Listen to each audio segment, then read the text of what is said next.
이렇게 교회 공동체 안에서 여러분들을 만나게 된 것을 기쁘게 생각합니다. 참 하나님의 섭리 가운데에 오늘 귀한 만남이 이루어진 줄 믿습니다. 오늘 말씀을 통해서 정말 하나님께서 우리 모두에게 주시는 은혜가 저와 여러분에게 충만하기를 간절히 소망합니다. 오늘 이 자리에 오면서 무슨 설교를 해야 되나 많이 고민도 하고 기도하면서 저에게 다가왔던 말씀이 바로 오늘 말씀이었습니다. 이 말씀이 정해지고 나니까 그 다음에 정해지기까지가 굉장히 힘들어요, 말씀을 전할 때.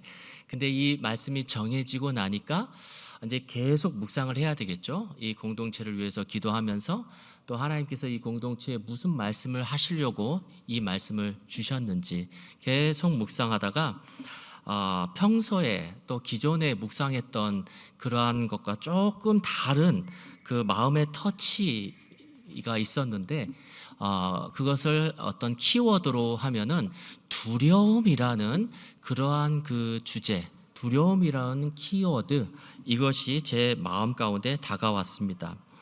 하나님이 이사야 선지자를 통해서 이스라엘 백성들에게 지금 터치하시는 것 가운데에 이 두려움이라는 부분을 다루시고 계시구나라는 것을 다시 한번 제가 묵상하게 되었습니다. 사람은 나이가 많든 적든, 그리고 건강하든 또 약하든, 또 남자든 여자든, 동양 사람이건 서양 사람이건 할 것 없이 모든 사람들은 두려움을 가지고 혹은 두려움을 느끼고 살아갑니다. 이 두려움을 느낀다는 것은 사람이기 때문에 매우 자연스러운 것이라고 볼 수 있겠죠. 그리고 이 두려움이라는 감정은 인간이 사는 사회에서 어느 정도의 질서를 유지하는 데 도움을 주고 있다라고 볼 수가 있습니다. 왜냐하면 이 사람들에게 이 두려움이라는 감정이 없다면 사람들은 어떻게 하겠습니까? 양육강식의 정글과 같이 완력을 사용하기도 하고 또 폭력을 사용하기도 하고 또 권력을 사용하기도 해서 무자비한 일들을 자신의 탐욕을 채우기 위해서 거침없이 행하기를 주저하지 않기 때문입니다. 심판에 대한 두려움, 또 형벌에 대한 이러한 두려움, 나쁜 짓 하면은 벌 받게 된다라고 하는 그러한 두려움을 느끼니까 어느 정도 사회가 이 질서 있게 유지된다라고 볼 수가 있는 것이죠. 그런데 누구나 가지고 있는 이 두려움의 감정은 자연스러운 감정이고 또 긍정적인 측면이 있지만 심리적으로 이 두려움이 우리를 지배하게 될 때, 완전히 이 두려움 때문에 우리가 아무것도 못할 때, 그때는 심각한 문제가 생긴다라는 것입니다. 심리적으로 보면은 불안한 이 심리, 이 불안장애, 우울감, 자존감이 저하되겠죠. 의사결정 능력이 저하되는 문제가 발생합니다. 신체적으로도 마찬가지입니다. 완전 스트레스겠죠. 만성 스트레스, 두려움을 가지고 살아간다라는 것은 스트레스, 만병의 근원이 될 수가 있는 것이죠. 심혈관, 호흡기 문제, 위장장애, 수면장애, 질병이 발생하기에 너무 좋은 환경을 만들어주고 있는 것이죠. 사회적으로도 큰 문제가 생기게 됩니다.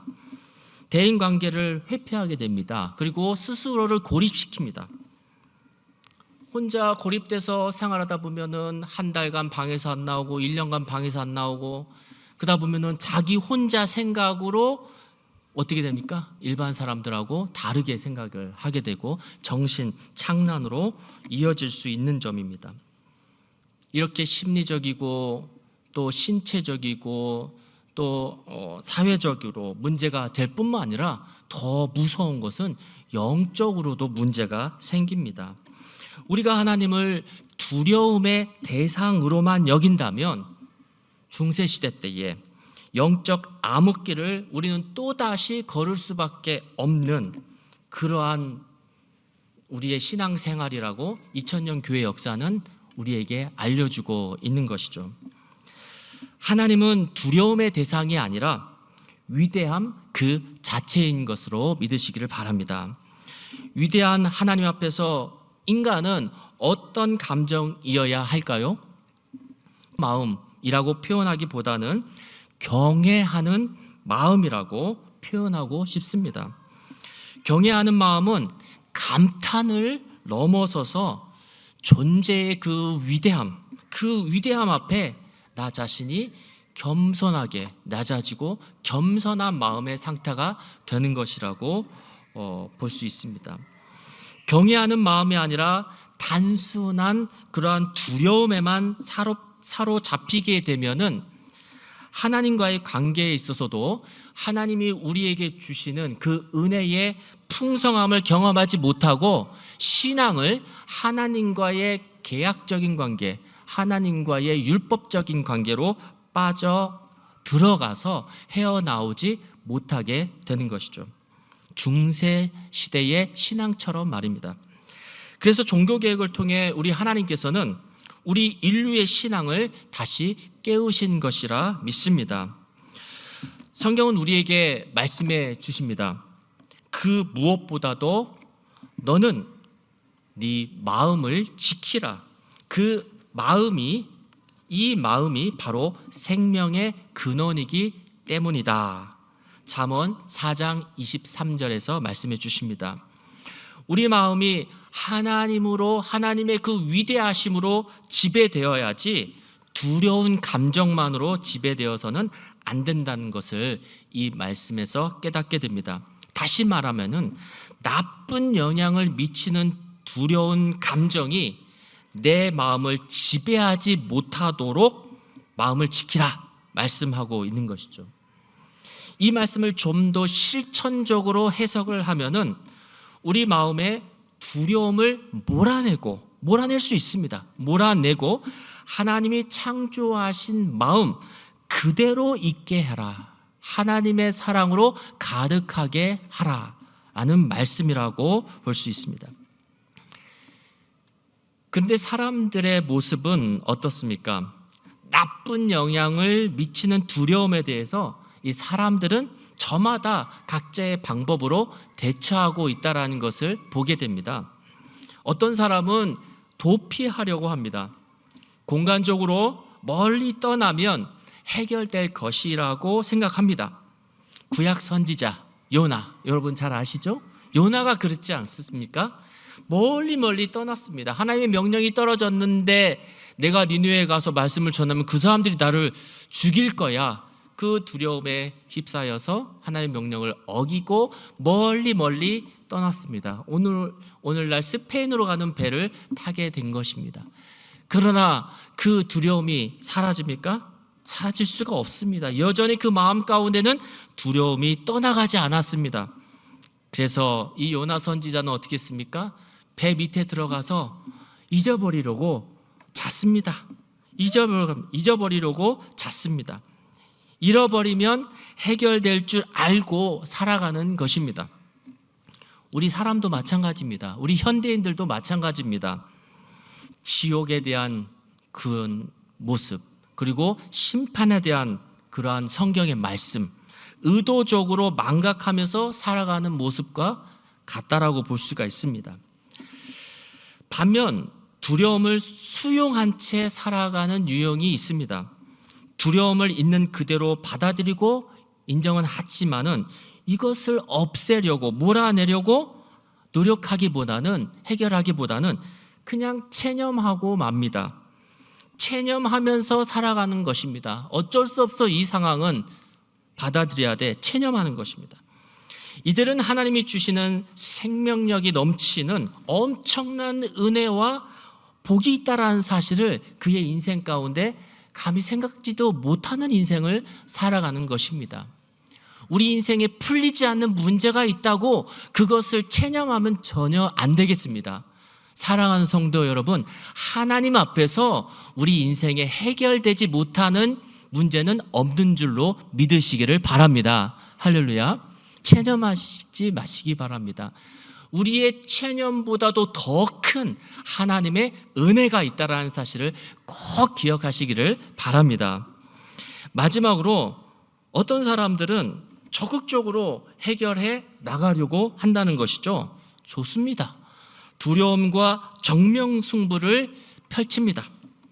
두려움과 맞서서 난 이길 수 있어. 자신감으로 충만합니다. 하지만 그것은 자기 체면일 경우가 굉장히 많이 있다라는 것입니다. 자기 체면이 뭡니까? 결국 두려움을 극복하는 것이 아니라 스스로를 속이고 있는 행동이라고 볼 수 있습니다. 인간 스스로의 노력으로 신이 될 수 있다는 사상, 우리 과거의 바벨탑 사건을 통해서 우리가 성경에서 우리에게 교훈을 주지 않습니까? 뉴에이지 사상, 혼합 종교 사상, 창조주를 망각한 인본주의 사상이 결국 스스로에게 체면을 거는 시도라고 할 수 있는 것입니다. 이제 성경으로 돌아가서 이 문제를 생각해 보겠습니다. 성경은 두려움에 대해서 권장하기도 하고 반면에 두려워하지 말라고도 말씀해 주십니다. 두려움을 권장하는 것은 좋은 영향을 미치게 되는 두려움을 말씀하고 있는 것입니다. 하나님을 두려워하는 것, 하나님을 경외하는 것을 말씀을 하시는 것이죠. 그래서 하나님을 경외하면서 살면은 지혜가 충만한 삶을 살 수 있게 된다. 성경은 말씀하십니다. 그러나 우리의 영혼과 우리의 삶의 악 영향을 큰 피해를 끼치는 이 두려움에 대해서는 두려워하지 말라 말씀하십니다. 그 이유가 무엇입니까? 왜 우리는 두려워하지 않아도 되겠습니까? 두려움을 어떻게 이길 수 있을까요? 오늘 본문의 말씀 가운데 살아계신 하나님의 음성이 들려지시기를 간절히 소망합니다. 오늘 본문의 상황으로 먼저 들어가 보겠습니다. 오늘 우리에게 선포된 이사야의 말씀은 이스라엘 백성들이 낭망하고 시리에 빠져 있는 상황 가운데 이사야 선지자를 통해서 하나님께서 말씀해 주신 그 말씀입니다. 바벨론에서의 오랜 유배 생활 가운데 이스라엘 민족들은 지치고 지쳤습니다. 이렇게 살아가는 것이 우리 인생인가 보다. 우리 자녀들의 세대, 미래가 보이지 않는, 그래서 정말로 절망 가운데 빠져있는 이스라엘 백성들이었습니다. 오늘 이사야 선지자가 준 이 말씀은 그들에게 새로운 전환점을 가져다주는 그러한 말씀인 것입니다. 오늘 18절인데요. 제가 한번 성경을 가지고 계신 분들은 같이 읽어보면 좋겠습니다. 18절 말씀입니다. 시작. 너희는 지나간 일을 기억하려고 하지 말며 옛 일을 생각하지 말아라. 여기서 지나간 일이 뭐며 옛 일이 뭔가 보면요, 그 전절에 그 암시가 나와 있습니다. 16절과 17절에 보면은 이렇게 나와 있습니다. 내가 바다 가운데 길을 내고 거센 물결 위에 통로를 냈다. 내가 병거와 말과 병력과 용사들을 모두 이끌어내어 쓰러뜨려서 다시는 일어나지 못하게 하고 그들을 마치 꺼져가는 등잔 심지같이 꺼버렸다. 나 주가 말한다. 이렇게 기록되어 있습니다. 이 말씀에서 우리는 금방 이것은 출애굽 사건을 말씀하시는구나 라는 것을 떠올릴 수 있습니다. 출애굽기 14장에 증언된 사건, 홍해가 갈라지는 역사가 일어나는데요, 하나님의 구원이 이스라엘 민족을 어떻게 하시는지 이스라엘 민족이 직접 경험하고 보고 경탄한 사건이 출애굽 14장에 나오고 있습니다. 그런데 지금 이사야 말씀은 이전 것을 기억하지 말며 옛적 것을 생각하지 말라라고 이렇게 선포되어져 있습니다. 어떻게 우리에게 이렇게 큰 은혜를 주신 하나님의 구원 역사를 기억하지 않을 수 있고요. 생각하지 않을 수 있겠습니까? 그럼에도 불구하고 지금 이렇게 말씀하시는 분명한 이유가 있다라는 것입니다. 그것이 바로 19절입니다. 19절 제가 읽어보겠습니다. 보라, 내가 새 일을 행하리니 이제 나타낼 것이라. 너희가 그것을 알지 못하겠느냐. 그 이유는 하나님께서 이전과 다르게 새로운 일, 새로운 역사를 이루시기 때문에 이전까지의 구원의 역사도 중요하지만 이제 일명 제2의 출애굽 사건, 구원의 사건을 이룰 것이다 라고 말씀하시는 것입니다. 예전에는 이집트 노예 생활에서 벗어났지만 이제는 바벨론 포로에서 해방될 것이다 라고 구원의 약속이 선포되고 있는 것입니다.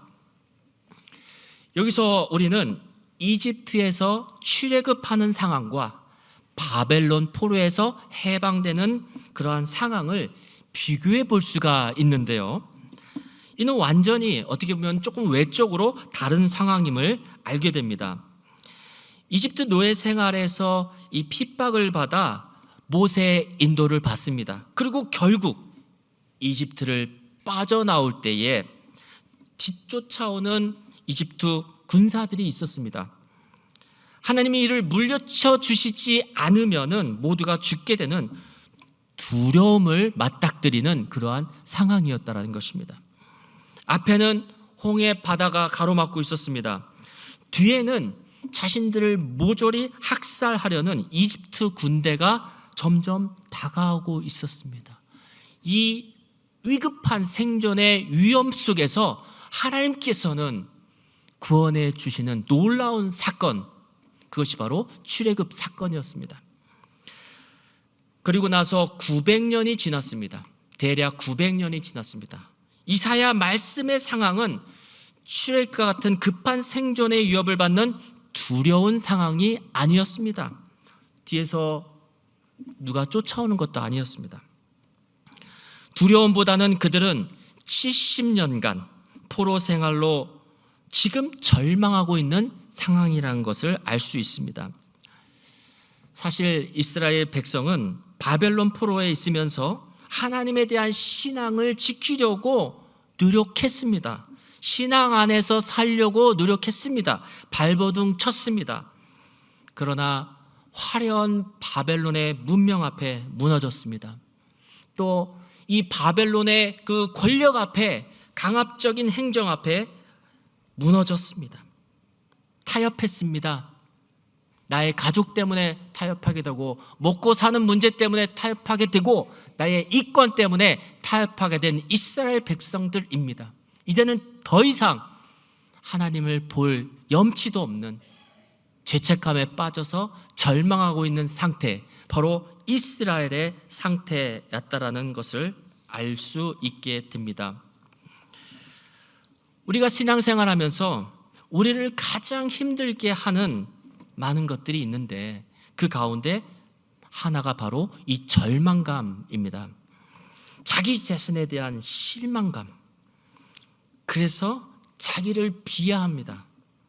도저히 작은 희망도 나에게 찾을 수 없다고 생각을 합니다. 그리고 우리 공동체에 이한 희망이 없다고도 생각합니다. 그때 느끼는 감정, 절망. 그래서 더 두려운 것입니다. 절망은 자신이 한 행동에 대한 비하, 또한 내가 어떻게 할 수 없는 그런 환경으로 인해서 불확실성과 불안이 극대화되면서 나타나게 되는 두려움의 또 다른 모습이라고 볼 수 있습니다. 우리 하나님은 이 모든 상황을 다 알고 계시는 하나님이십니다. 우리 하나님은 우리가 창조되고 이 세상을 살아갈 때에 불안해하고 불확실성 안에서 살아가라고 창조하지 않으셨습니다. 그분은 우리의 모든 것을 우리보다 더 잘 아시기에 불안의 근원을 없애주시는 하나님이심을 믿으시기를 바랍니다. 불안의 근원이 어디에 있습니까? 성경은 그것을 너무나도 반복적으로 알려주시는데요. 인간 근원적 불안은 하나님과 멀리 떨어져 있을 때 그 불안이 온다라는, 시작된다는 것입니다. 어린아이가 이 자신을 보호해 주시는 그 부모님과 떨어져 있을 때를 한번 생각해 보시기 바랍니다. 바로 엄마, 아빠 이렇게 찾지 않겠습니까? 마찬가지로 우리를 창조하신 아버지 되신 하나님, 우리를 보호해 주시는 그 하나님과 떨어져 있는 사람들은 하나님이 무엇을 원하시는지도 잘 모르게 되고요. 그렇게 살아가다 보면은 세상 유행과 세상 물결에, 세상 죄악의 물결에 휩쓸릴 수밖에 없다라는 것입니다. 왜냐? 하나님과 떨어져 살기 때문에. 지금 죄로 문들 삶으로 치닫고 있는 사람들이 바로 이스라엘 민족이었던 것입니다. 그들은 자신을 지배하고 있는 그 원인을 잘 알지도 못했습니다. 절망감, 불확실성, 희망 없이 살아갈 수밖에 없는 상황에서 그저 지치고 힘들고 무기력한 상태에 있었던 이스라엘 백성들이었던 것이죠. 이때에 하나님은 이사야 선지자를 통해서 선포하게 하신 것입니다. 그것이 바로 19절 하반부터 20절 말씀입니다. 우리 한번 다 같이 한번 읽어보겠습니다. 내가 새 일을 하려고 한다. 여기서부터 읽어보겠습니다. 시작.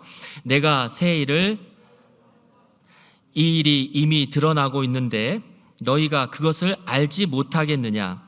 내가 광야에 길을 내겠으며 사막에 강을 내겠다. 들짐승도 나를 공경할 것이다. 이리와 타조도 나를 찬양할 것이다. 내가 택한 내 백성에게 물을 마시게 하려고 광야에 물을 대고 사막에 강을 내었기 때문이다. 여러분, 이 말씀 속에서 하나님의 심정, 그 하나님의 마음을 느끼십니까? 이 하나님이 이사야 선지자를 통해서 선포되는 그 말씀 속에서 하나님은 굉장히 애타는 마음, 이스라엘 백성들을 사랑하고자 하는 그 마음이 여기에 담겨져 있습니다. 내가 이제 너희를 방치하지 않겠다. 내가 새 일을 행하겠다 말씀하십니다. 절망과 불안의 근원인 너희의 모든 죄를 내가 용서하겠다. 25절에서도 직접 말씀해 주십니다. 그러나 나는 너의 죄를 용서하는 하나님이다. 하나님은 우리의 모든 불안과 두려움의 근원을 제거해 주십니다. 할렐루야. 신약의 예수 그리스도는 이 일을 위해 인간으로 오셨고 십자가에서 우리의 모든 약함을 대신 감당하셔서 우리의 두려움과 불안을 없애 주신 줄로 믿으시기 바랍니다. 사도 바울은 이렇게 고백하고 선포합니다. 그러므로 그리스도 예수 안에 있는 사람들은 정죄를 받지 않습니다. 그것은 그리스도 예수 안에서 생명을 누리게 하는 성령의 법이 당신을 죄와 죽음의 법에서 해방해 주셨기 때문입니다. 하나님은 주님께 돌아온 사람의 죄를 기억하지 않습니다. 죄책감이나 자기 비하에 빠질 필요가 없습니다. 그리스도 십자가 은혜가 감당하지 못하는 죄는 이 세상에 아무것도 없습니다. 그래서 그리스도의 십자가를 믿는 믿음은 세상을 이긴다고 말씀해 주십니다. 절망도 이깁니다. 두려움도 이기는 것입니다. 이것은 내 힘으로 이기는 것이 아니라 예수 그리스도를 믿는 그 믿음 안에서 성령이 역사해 주시는 그러한 능력인 줄로 믿습니다. 그렇기 때문에 우리는 영적인 눈으로 불안과 두려움이 어디서 오는지 분별해야 하겠습니다. 내면의 두려움이 하나님을 기쁘시게 하는 것인지 사탄을 기쁘게 하는지 분별해야 한다는 것이죠. 우리 하나님의 역사는 이전에 우리에게 역사하신 것보다 날마다 새롭게 우리에게 역사하는 그러한 하나님의 새로운 창조입니다. 오늘 말씀에서 구원하신다고 말씀하신 것처럼 새로운 방법으로 구원해 주시는 것입니다. 이전 출애굽에서는 물이 갈라지고 물의 흐름이 중단되는 일을 통해서 살아계신 하나님이 나타나셨다면, 이번에는 이 끊어졌던 그 물을 광야로, 사막으로 흘러보내서 길을 만드시고 또 강을 만드셔서 구원하시는 모습을 우리에게 보여주시는 것입니다. 마지막 절입니다. 21절인데 우리 함께 다 같이 마지막으로 읽어보겠습니다. 시작. 이 백성은 나를 위하라고 내가 지은 백성이다. 그들이 나를 찬양할 것이다. 할렐루야. 이 말씀을 읽으면서 어떤 분들은 이거 하나님 너무 이기적이신 거 아니야? 우리를 좀 자유롭게 하시지, 이렇게 생각을 하시는 분들이 있는데요, 결코 그러한 뉘앙스가 아닙니다. 여기서 말씀하시는 것은 하나님이 내 백성을 내가 책임지겠다, 하나님의 일하심, 하나님의 열정, 그 하나님의 사랑이 바로 이 말씀 안에 담겨져 있습니다. 더 이상 나는 너희들이 우상을 섬기도록 방치하지 않겠다. 바벨론의 그 화려한 문화 가운데 젖어들지 않도록 내가 방치하지 않겠다. 세상의 헛된 것을 쫓아 살아가도록 내가 놔두지 않겠다. 절망에서 빠져나오게 하겠다. 나를 외면한 자들도 내가 다시 돌아오게 하겠다. 너는 나의 것이다. 내가 책임지겠다. 세상의 헛된 신을 섬기라고 내가 창조하지 않았다. 너희는 생명을 회복할 것이고 이로 인해 나를 찬양할 것이다. 할렐루야. 설교를 마무리하겠습니다. 세상을 살아가는 많은 사람들이 이 두려움을 피하고 잊으려 하고 또 자기 체면으로 대처하고 있지만은, 성경을 통해서 주시는 하나님은 확실하게 우리에게 약속해 주십니다. 너희는 내 것이다. 너희는 내 안에서 새로운 일을 경험하게 될 것이다. 말씀해 주십니다. 사랑하는 성도님들, 영적으로 바라보시기를 소망합니다. 우리에게 두려움을 조장하는 것은 하나님이 아니라 다른 세력임을 분별하시기 바랍니다. 사랑 안에는 두려움이 없고 온전한 사랑이 두려움을 내쫓나니, 요한일서 4장 18절에서 말씀하십니다. 너희는 나의 것이다 라고 이렇게 외치는 하나님의 사랑 가운데 거하시기를 간절히 소망합니다. 이 말씀을 준비하면서 제 마음 가운데 계속 한 찬양이 계속 생각나고 흘러나오게 되었는데요, 여러분들 아실 수 있지만은 제 가사는 이러한 가사였습니다. 하늘보다 높으신 주사랑, 바다보다 넓으신 주사랑, 나를 향한 크고 높으신 사랑, 헛되고 헛된 그 모든 것 내게서 멀리 거두셨네. 나의 수치 찬양되었네. 영원히 감사드리리 주님의 그 은혜, 날 찾아주신 그 사랑. 오 주님, 내 전부 사랑해요. 경배해요. 나 주 위에 살리. 영원토록 신실하신 주 사랑 전하리. 이 사랑의 가사처럼 우리도 주님의 위대하심 앞에, 그 주님의 사랑 앞에 주님께 사랑 고백하는 저와 여러분이 되시기를 소망합니다. 우리 원주 의과대학교 교회 공동체가 바로 이러한 하나님을 경험하시고 또 이곳에서 하나님을 사랑하는 사람들이 가득 차서 이 교회가 감당해야 될 시대적 사명을 온전히 감당하는 원주 의과대학 교회 공동체가 되시기를 간절히 소망합니다. 잠시 기도하시겠습니다. 우리를 사랑하시되 끝까지 사랑하시는 하나님, 그의 외아들 독생자 예수 그리스도를 이 세상에 보내시어 우리의 모든 불안과 우리의 모든 두려움과 우리의 모든 약함을 우리 대신 감당하시고 십자가를 통해서 우리의 모든 죄의 근원을 말소하신 예수 그리스도를 이 시간도 찬양 드립니다. 또한 부활하셔서 부활의 첫 열매가 되어 주심으로 말미암아 우리 또한 주님과 함께 부활의 소망으로 이 세상을 살아가게 하심도 감사드립니다. 여기 하나님을 찬양하고 이 십자가와 부활을 전하는 원주 의과대학 교회 공동체가 있습니다. 하나님 홀로 영광 받아 주시고 이 공동체를 통하여 역사하시는 하나님의 놀라운 계획이 날마다 우리의 영혼 가운데에 새롭게 다가오게 하여 주시고 이 공동체가 온전히 하나님이 주신 시대적 사명을 온전히 잘 감당할 수 있도록 하나님 역사하여 주시옵소서. 감사를 드리며 예수 그리스도의 이름으로 기도드립니다.